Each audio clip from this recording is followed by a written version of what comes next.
what do you require versus what do you want? This is going to be hard because you have to put your needs and your wants in two separate categories. You need a 3-bedroom, but you want a 4th bedroom in case your mother-in-law comes over.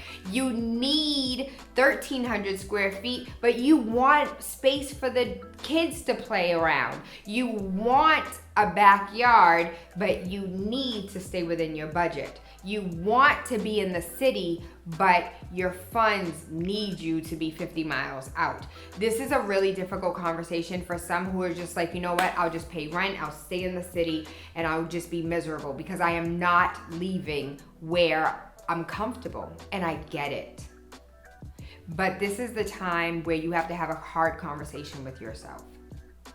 Do you want to be a homeowner? Do you want to build equity? Do you want to pay your landlord's mortgage, or do you want to pay your own? And if you're willing to pay your own and travel a little bit, there are plenty of us that have left the city and found our home outside and our peace. And so now is the time for you to just take a moment and figure out what is it that you want and what is it that you need. What is a die-hard no, and what can you work with? And so as far as bedroom size, square footage, and inside the house and outside the house, maybe you want a farm. I want some horses. I'm gonna need a lot of acreage for that. And so you just want to be completely mindful of all that your family wants and needs.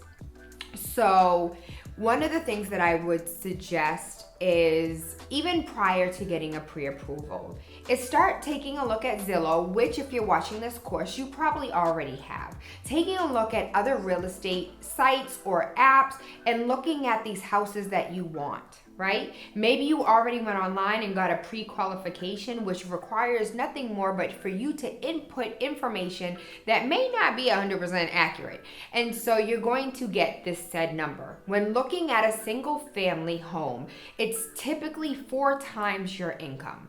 So if you're making $100,000 a year times 4, it's technically supposed to yield you about $400,000 to $450,000 for a single family. The numbers work a little different when you're working with a multifamily because now you have a 2-family. Not only do you have your unit, but you also have a tenant helping you to pay that mortgage. So now you have an added bonus to your pre-approval amount. When you have a 3-family, you now have 2 units that are helping you pay your mortgage. You get another boost there because it acts as an income. That $1,000 a month per floor acts as an additional income, which then takes your $100,000 a year and gives you an additional $24,000 a year if we're using the baseline of $1,000 per unit per month. So do you understand how that works a little bit?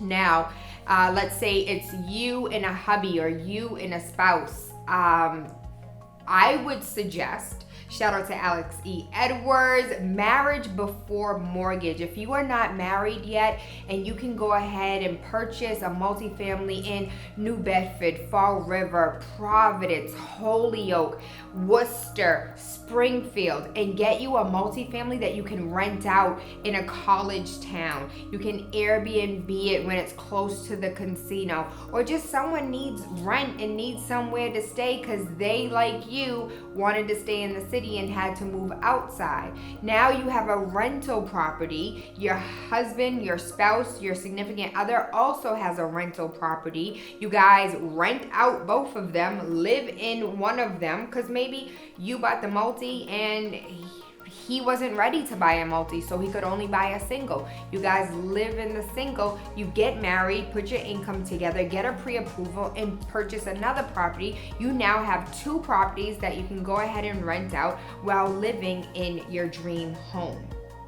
And so there's options, and there's ways that we can do this to make it work for you. But again, what do you want? And what do you require? A lot of us like to just go for the gusto, start with the 4-family, but sometimes it doesn't work that way. Sometimes you do have to start with a single family and work your way up. But it's not the end of the world, but we have to start somewhere.